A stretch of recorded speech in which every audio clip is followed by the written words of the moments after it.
Welcome to Gamecock Central Television. We're here on the field after South Carolina's 35-28, closer than expected, which is getting to be a habit for the Gamecocks win over Kentucky.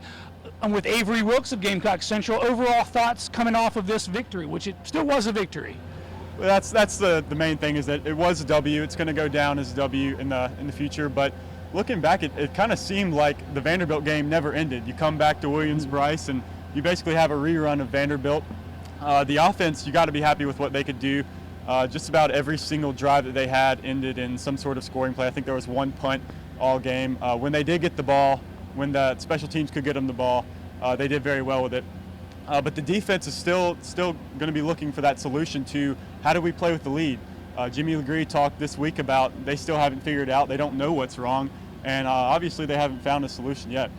They sure haven't, and Steve Spurrier, talking with the media afterwards, said this is just who we are, a team that doesn't play very good fourth quarter defense. And offensively, he is pleased. That's a side of the ball that you see a lot of leadership. Connor Shaw fought through injury coming off of last week's game where he was injured in the first drive of the game against Central Florida, to respond well, throwing the ball and rushing the ball. Launched a nice 62-yard touchdown pass to get things going for the Gamecocks right off the bat, and then was able to lead consecutive scoring drives, 3 straight touchdown drives, before they had to settle for some field goals.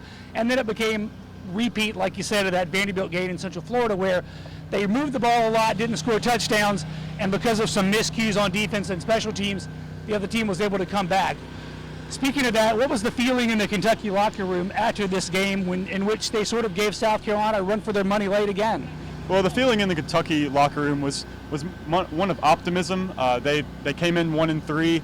Mark Stoops said earlier in the week that they'd be lucky to cover the spread of 21 points, and they did by 2 touchdowns here today. And while they don't take moral victories, as they said, as the offensive coordinator and coach Mark Stoops said, they did take solace in the fact that they were able to improve. The offense was able to move the ball. That they were able to switch out of that 2-quarterback system they've been working with, and that Jalen Whitlow was able to complete the game by himself. And some of the players were very excited about what they were able to do, especially in the second half. They doubled their offensive production. They were able to make some good plays on defense. And they came within 1 or 2 plays of actually pulling this off here at Williams-Brice. So it was definitely a feeling of optimism and a good feeling moving forward for Kentucky.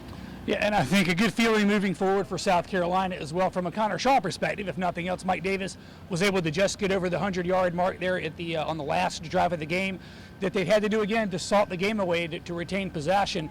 You still like the fact that he was very accurate in his passing, I think maybe 17 of 19, something like that, and then was also able to not have any turnovers. And on that last run, that was key. He had a nice 31-yard gain in which he slid, and rather than taking that big hit. So he stayed in the pocket some more, hit some guys downfield. So you saw an improved performance from Shaw coming out of the locker room. South Carolina, really the most interesting thing was the confusion, almost it seemed, on people's part about Jadeveon Clowney's injury. Apparently they didn't know about it until he decided himself on the field after walkthroughs and after the Gamecock walk that he just didn't want to play tonight. And that seemed to come as a surprise to Steve Spurrier, to Lorenzo Ward, and to his teammates. We heard from Mike Davis, who said, I didn't know anything about that when they had conversations prior to the game. So it seems to be kind of a game time decision where he just decided he wasn't playing. And this team said over and over again in the locker room, we're going to move forward with who we have. And the guys that play, if you don't play, there's going to be somebody behind you to step up. And so that'll be something interesting to follow this coming week, is what the fallout is for that and how this team looks going forward. But for tonight, it's a 35-28 win. It's a division victory, and I think South Carolina and Steve Spurrier will take that any night of the week. For Gamecock Central Television, I'm Ron Aiken, and this is Avery Wilks. Thank you for watching.